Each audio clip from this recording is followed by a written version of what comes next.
விட்டா உன் இஷ்டத்துக்கு பேசிக்கிட்டே இருப்பல்ல. கொடுத்த வாக்க காப்பாத்தாம ஓய மாட்டேன். ஹோக்காகே ஆகணுங்கிறது என்னுடைய கனவு. என்ன நிறைய பேர் நம்புறாங்க. அவங்க நம்பிக்கையை பொய்யாக்க மாட்டேன்.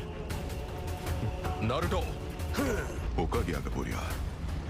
ஜெடாயாவும் சரி, ஃபோர்த் ஹோக்காகேவும் சரி, உன்னை நம்பி ஒப்படைச்சிட்டு போனத நீ இழக்கிற நிலைமை வந்தா என்ன ஆகும்? அவங்க உன்னை பத்தி என்ன நினைப்பாங்க சொல்ல. நீ உன் பொறுப்புகளை தட்டி கழிக்கும் போது உன் வாழ்க்கையில வெறுமை மட்டும்தான் மிஞ்சும். உன்கிட்ட பொறுப்புகளை கொடுத்துட்டு போனவங்களுடைய நம்பிக்கை மண்ணோட மண்ணா போகும். உன்னால 90s கட்டுப்படுத்த முடியுங்கிற ஒரே நம்பிக்கையில தானா அதோட பாதி சக்கராவை உனக்குள்ள நான் வந்துச்சேன். ஏன்னா நீ என்னோட மகன். இதை நான் பார்த்துக்கிறேன். என்ன மன்னிச்சிடு. நீ சொல்ற விஷயம் நிச்சயமா இவருக்கு பொருந்தாது. நைன் டெயில்ஸா? 4வது ஹோக்காகேயின் நம்பிக்கையின்படி அவ என்ன மட்டும் இல்ல, என்னோட பலம்